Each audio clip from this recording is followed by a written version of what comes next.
नमस्कार बच्चों, कैसे हो आप सभी। आप सभी का हमारे गुरुकुल चैनल में बहुत बहुत स्वागत है। आज का ये सेशन दोस्तों आपके लिए बहुत उपयोगी होने वाला है। आज के इस सेशन में हम आपके लिए विज्ञान के टॉप 30 MCQ लेकर आए दोस्तों। यदि आपको हमारा सेशन अच्छा लगा तो हमारी वीडियो को ज़्यादा से ज़्यादा लाइक व शेयर करें ताकि इस वीडियो का लाभ सभी बच्चों को मिल सके दोस्तों। चलो दोस्तों, इसी के साथ मैं अपना पहला क्वेश्चन करवाता हूँ आपको। हमारा पहला क्वेश्चन है, सोडियम का लैटिन भाषा में क्या नाम है। कि सोडियम धातु है दोस्तों, उसका लैटिन भाषा में क्या कहते हैं दोस्तों, आपको बताना है। सोडियम को लैटिन भाषा में क्या कहते हैं। Option A cyanide, option B chromium, option C nitrium, option D chromium. Chromium double बार आ गया दोस्तों, यहाँ पर एक को काट दीजिए और ऑप्शन डी लिख लीजिए नन। तो कौन सा ऑप्शन बिल्कुल राइट होगा दोस्तों, आपको बताना है। तो दोस्तों ऑप्शन सी बिल्कुल राइट हो जाएगा। ध्यान रखना दोस्तों, ऑप्शन सी बिल्कुल राइट हो जाएगा। इसी के साथ अगला क्वेश्चन करते हैं। हम आपको बताना है अगला क्वेश्चन कि भारत का प्रथम कृत्रिम उपग्रह कौन सा है। कि भारत का प्रथम कृत्रिम उपग्रह कौन सा है दोस्तों। Option A Aryabhatta, option B Bhaskaracharya, option C Rohini, option D Chandrayaan. तो कौन सा ऑप्शन बिल्कुल राइट होगा दोस्तों। भारत का प्रथम कृत्रिम उपग्रह कौन सा है। कि दोस्तों ऑप्शन ए बिल्कुल राइट हो जाएगा। आर्यभट्ट प्रथम उपग्रह है दोस्तों, भारत का प्रथम कृत्रिम उपग्रह है। तो आपको बताना है अगला क्वेश्चन आ गया है कि प्लास्टिक सर्जरी के जनक किसे कहा जाता है दोस्तों।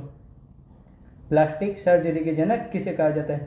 Option A Charak, option B Kanad, option C Sushrut, option D Patanjali. इन सभी में से कौन सा ऑप्शन बिल्कुल राइट होगा दोस्तों। तो बताने बच्चों कौन सा ऑप्शन बिल्कुल राइट होगा। तो दोस्तों ऑप्शन सी बिल्कुल राइट होगा। इसमें प्लास्टिक सर्जरी के जनक सुश्रुत को कहा जाता है दोस्तों।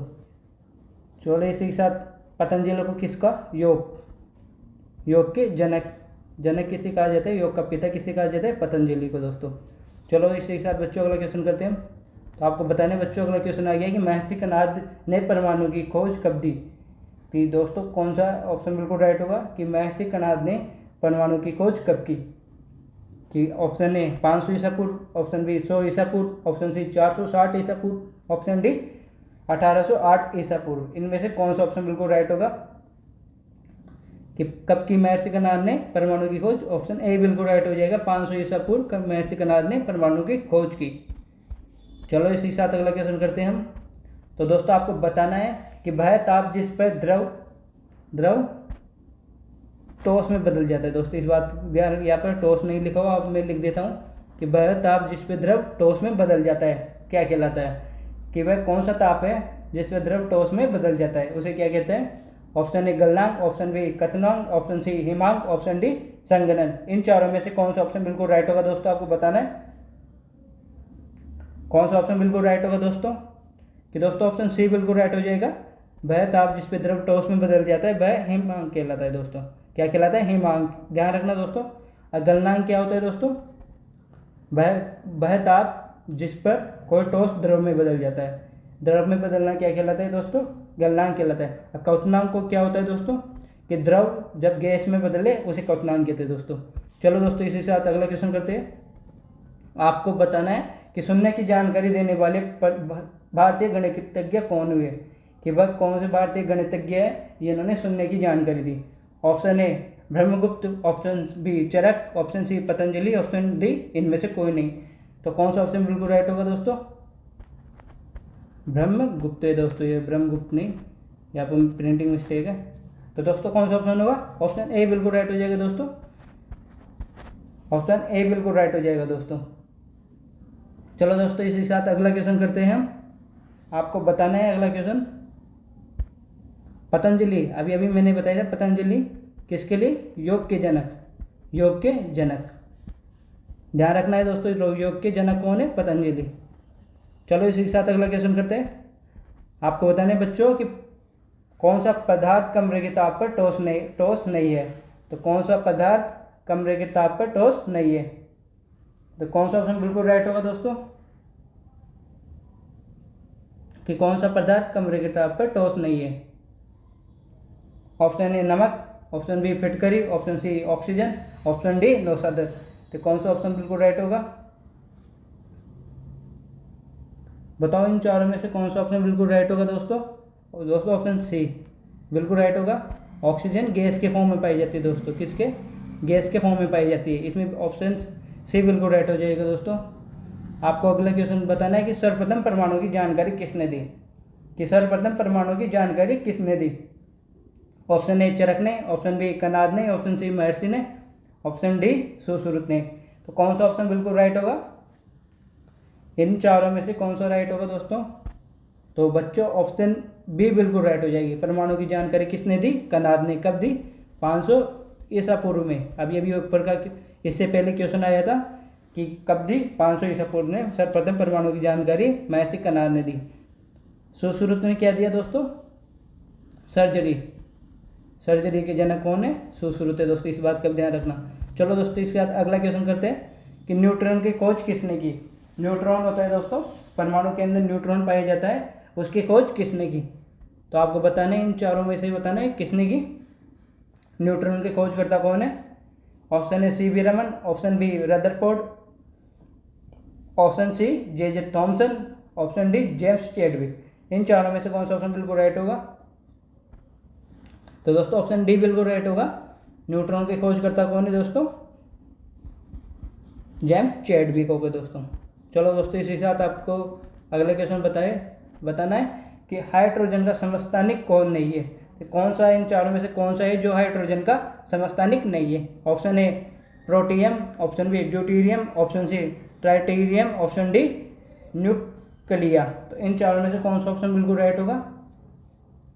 हाइड्रोजन का समस्थानिक कौन सा नहीं है? दोस्तों हम जानते हैं हाइड्रोजन के 3 समस्थानिक होते हैं, प्रोटियम, ड्यूटेरियम और ट्राइटेरियम। ये 3 समस्थानिक हाइड्रोजन के होते हैं। न्यूक्लिया हाइड्रोजन का समस्थानिक नहीं होता दोस्तों। चलो इसी के साथ ध्यान रखना। अगला क्वेश्चन आ गया हमारे बच्चों, आपको बताना है कि Fe का प्रतीक, Fe किसका प्रतीक है? आवर्त सारणी में दोस्तों हम Fe किसका प्रतीक होता है दोस्तों? आवर्त सारणी में Fe किसका प्रतीक होता है? लोहे का, तांबे का, सोने का या चांदी का? कौन सा ऑप्शन बिल्कुल राइट होगा दोस्तों? तो दोस्तों हम जानते हैं Fe लोहे का प्रतीक होता है, Cu कॉपर तांबे का प्रतीक होता है, चांदी Ag होती है और सोना Au होता है। इस बात का ध्यान रखना। सोने को Au से डिनोट करते हैं, तांबे को Cu से और चांदी को Ag से, और Fe लोहे का प्रतीक होता है। चलो दोस्तों इसी के साथ अगला क्वेश्चन करते हैं। यदि आपको सेशन अच्छा लगा तो सेशन को ज़्यादा से ज़्यादा लाइक और शेयर करो बच्चों। तो आपको बताना है बच्चों कि पृथ्वी के बाद हमारे सौर मंडल का कौन सा ग्रह है जहाँ पर जीवन संभव है। तो कौन सा ग्रह है जहाँ पर पृथ्वी के बाद जीवन संभव है दोस्तों? Option A Budh, option B Brihaspati, option C Shukra, option D मंगल। तो कौन सा ऑप्शन बिल्कुल राइट होगा कि वह कौन सा ग्रह है जहाँ पर पृथ्वी के बाद जीवन संभव है? जीवन के आसार का कौन से ग्रह पर पाए गए हैं दोस्तों? तो दोस्तों हम जानते हैं ऑप्शन सी बिल्कुल राइट होगा, मंगल ग्रह। मंगल ग्रह पर जीवन का आसार पाए गए हैं। चलो दोस्तों इसी के साथ अगला क्वेश्चन करते हैं। तो अपना अगला क्वेश्चन आ गया बच्चों, आपको बताना है कि प्रोटॉन की खोजकर्ता कौन है, कि प्रोटॉन की खोजकर्ता कौन है? Option A James Chadwick, option B J Thomson, option C Goldstein, option D बताने दोस्तों इनमें से कोई नहीं। तो आप चारों में से बताइए, इन 3 में से बताइए कि प्रोटॉन की खोजकर्ता कौन है।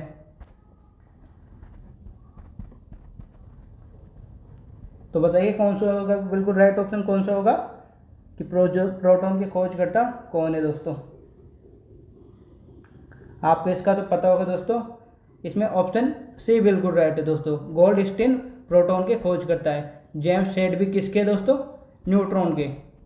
न्यूट्रॉन की खोज करता है James Chadwick. J Thomson electron के। चलो दोस्तों इसी के साथ अगला क्वेश्चन करते हैं। हमारा अगला क्वेश्चन आ गया, यहाँ पर आ गया कि केंद्रक की खोज किसने की। ये क्वेश्चन मैंने पिछले सेशन में करवा दिया है। इसका उत्तर तो आपको पता होगा दोस्तों कि केंद्रक की खोज किसने की।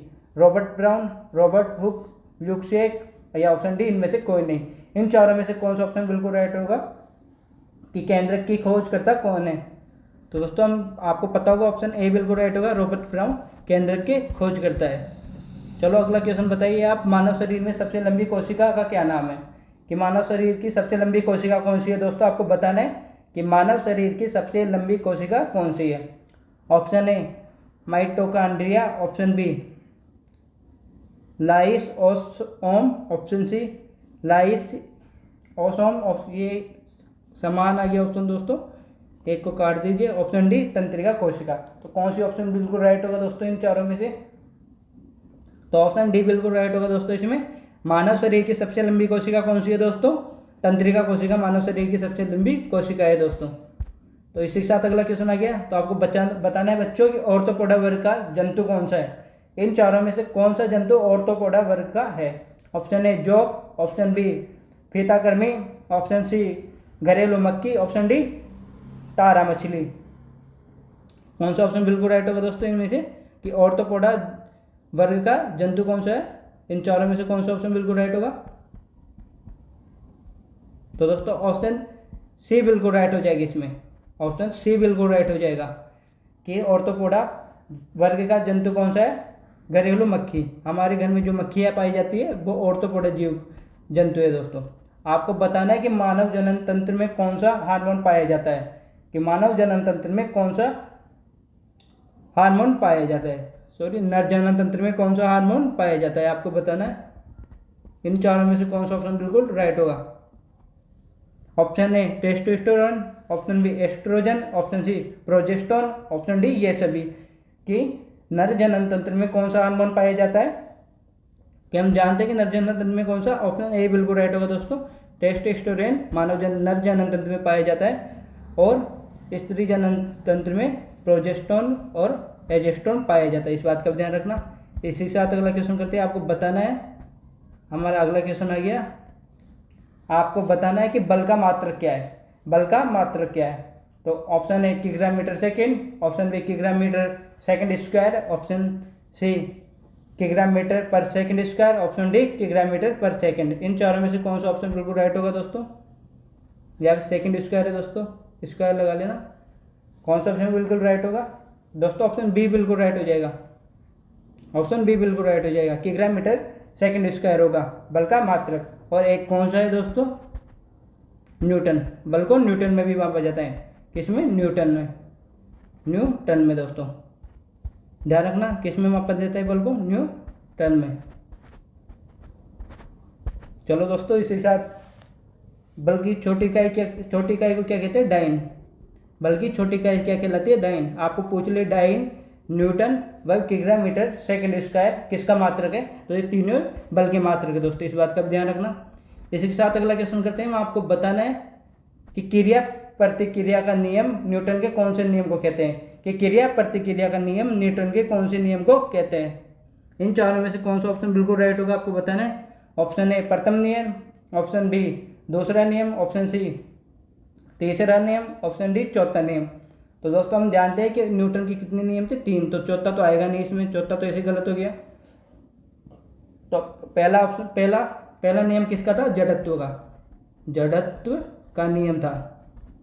और इसी के साथ इसमें कौन सा ऑप्शन बिल्कुल राइट होगा? क्रिया प्रतिक्रिया का नियम। ऑप्शन सी बिल्कुल राइट होगा, तीसरा। यदि हम किसी इसमें यह बताया गया है दोस्तों, यदि हम किसी वस्तु पे फोर्स लगाते हैं, बल लगाते हैं, तो वह वस्तु भी हमारे ऊपर फोर्स लगाती है दोस्तों। चलो इसी के साथ अगला क्वेश्चन करते हैं हम।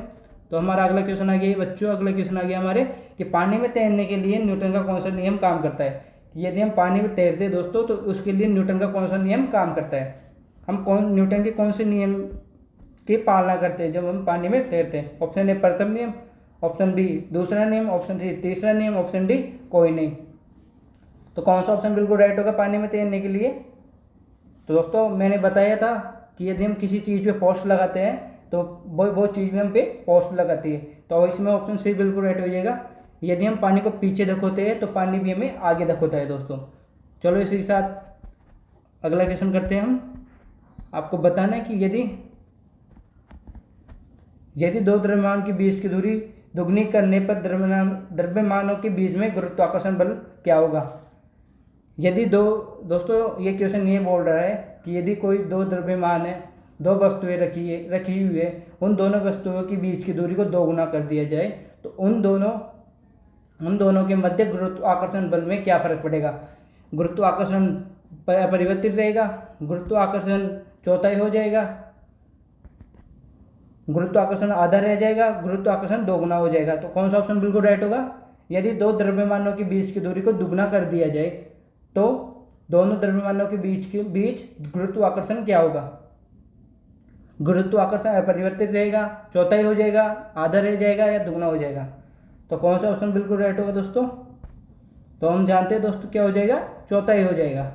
ध्यान रखना दोस्तों। इसी के साथ अगला क्वेश्चन करते हैं। आपको बताना है अगले क्वेश्चन में उत्तर देना है अगले क्वेश्चन का आपको। तो हमारा अगला क्वेश्चन आ गया, समुद्र की गहराई को मापने के लिए किसका प्रयोग किया जाता है? कि समुद्र की गहराई मापने के लिए किसका प्रयोग किया जाता है? सोने का, रडार का, मॉड्यूलेटर का, ऑप्शन डी इनमें से कोई नहीं। इन चारों में से कौन सा ऑप्शन बिल्कुल राइट होगा कि समुद्र की गहराई मापने के लिए किसका उपयोग किया जाता है? तो दोस्तों ऑप्शन बी बिल्कुल राइट होगा, राडार का उपयोग किया जाता है समुद्र की गहराई मापने के लिए। चलो इसी के साथ अगला क्वेश्चन करते हैं। तो आपको बताना है कि घड़ी की सुइयों में घंटे वाली सुई कब,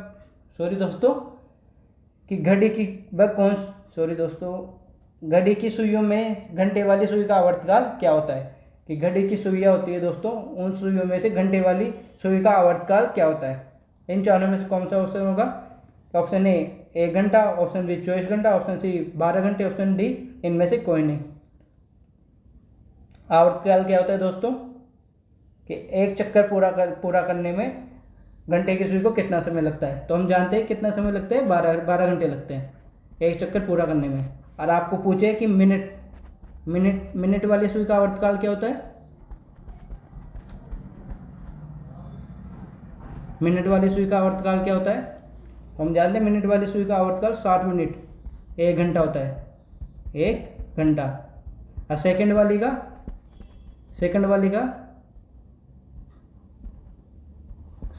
क्या होता है दोस्तों? 1 मिनट होती है, 1 मिनट या 60 सेकंड होती है।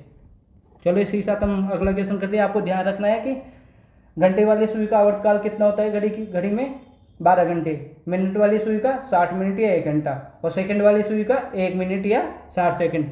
इसी के साथ अगला क्वेश्चन करते हैं। आपको बताना है कि भारतीय पंचांग में नक्षत्रों की संख्या कितनी होती है? कि भारतीय पंचांग में नक्षत्रों की संख्या कितनी होती है? Option A 42, option C 27, option C 28, option D 6। इन चारों में से कौन सा ऑप्शन बिल्कुल राइट होगा कि भारतीय पंचांग में नक्षत्रों की संख्या कितनी होती है? इसका उत्तर तो आपको पता होगा कि ऑप्शन बी बिल्कुल राइट हो जाएगा। भारतीय पंचांग में नक्षत्र कितने होते हैं? 27 नक्षत्र होते हैं। अगला क्वेश्चन करते हैं। आपको अगले क्वेश्चन का उत्तर देना है कि सौर मंडल में चंद्रमा को किस श्रेणी में रखा गया है? सौर मंडल है, हमारे सौर मंडल है, हम सौर मंडल में चंद्रमा को किस श्रेणी में रखा गया है?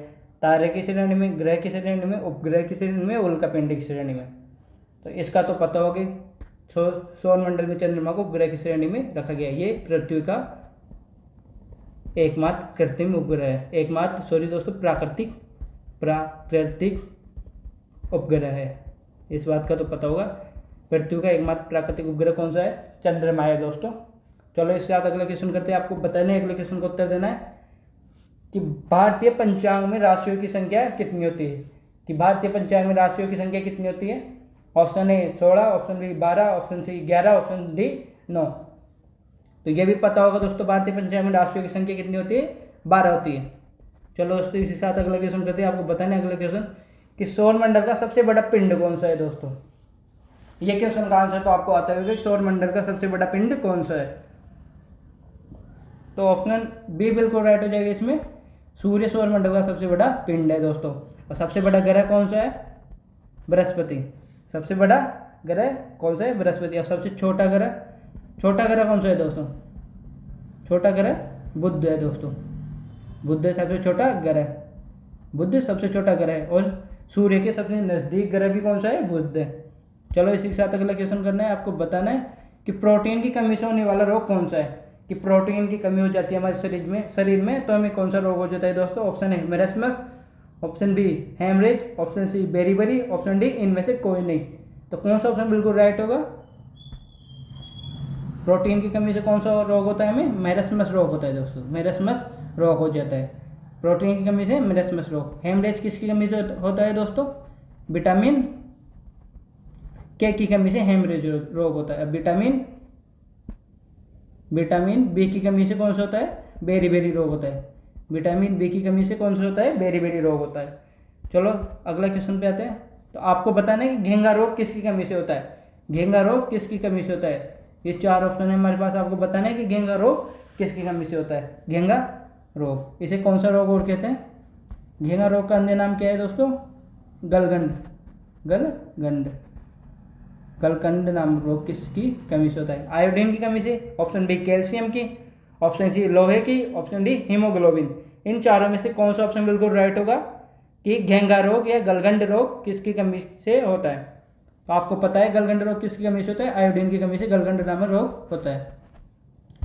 चलो इसी के साथ अगला क्वेश्चन आपको बताना है कि प्रोटीन कि भोजन का वह कौन सा घटक है जो ऊर्जा का मुख्य स्रोत है?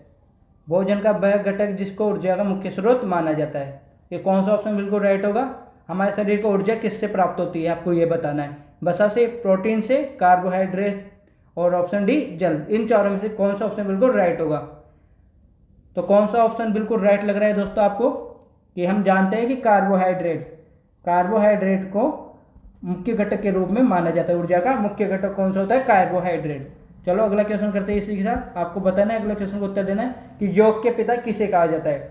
मैंने अभी बताया था आपको, पिछले 2 क्वेश्चनों में बता चुका हूं कि योग के पिता, योग के जनक कौन है। Option A Aryabhatta, option B Patanjali, option C अरस्तु, ऑप्शन डी सुश्रुत। तो कौन सा ऑप्शन बिल्कुल राइट होगा?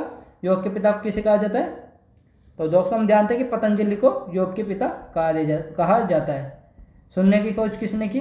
आर्यभट्ट ने। अरे सुश्रुत संहिता पुस्तक लिखी इन्होंने, कौन सी? सुश्रुत संहिता। और इसी के साथ आपको मैंने बता चुका है कि कौन से सर्जरी के जनक किसे कहा जाता है? सुश्रुत को। चलो दोस्तों अगला क्वेश्चन आ गया आपका कि ध्वनि को किस में मापा जाता है? ध्वनि की मापन इकाई क्या होती है? ये क्वेश्चन है हमारा। इन चारों में से कौन सा ऑप्शन बिल्कुल राइट होगा कि ध्वनि को किस में मापा जाता है? ऑप्शन ए डेसिबल में, ऑप्शन बी हर्ट्ज में, ऑप्शन सी आवृत्ति में, ऑप्शन डी इनमें से कोई नहीं। तो कौन सा ऑप्शन बिल्कुल राइट होगा? तो हम जानते हैं कि ध्वनि को डेसिबल में मापा जाता है दोस्तों। किसमें? डेसिबल में। डीबी डेसिबल में नापा जाता है दोस्तों, इस बात का ध्यान रखना। चलो इसी के साथ अगला क्वेश्चन करते हैं। तो दोस्तों हमारे क्वेश्चन समाप्त हो गए। इसी के साथ हमारे यहाँ पर सेशन समाप्त होता है दोस्तों। यदि दोस्तों आपको हमारी वीडियो अच्छी लगी तो वीडियो को ज़्यादा से ज़्यादा लाइक व वीडियो को ज़्यादा से ज़्यादा बच्चों के पास शेयर करें। तो आपकी एग्ज़ाम कब है दोस्तों? एग्ज़ाम 29 सितंबर को है दोस्तों, इस बात का ध्यान रखना। हम आपके लिए इम्पोर्टेंट क्वेश्चन प्रोवाइड कराएंगे। और इसी के साथ मैं आपसे अलविदा लेना चाहता हूँ। जय हिंद, जय भारत, जय श्री राम दोस्तों। इसी के साथ मैं आपके साथ अलविदा लेना चाहता हूँ।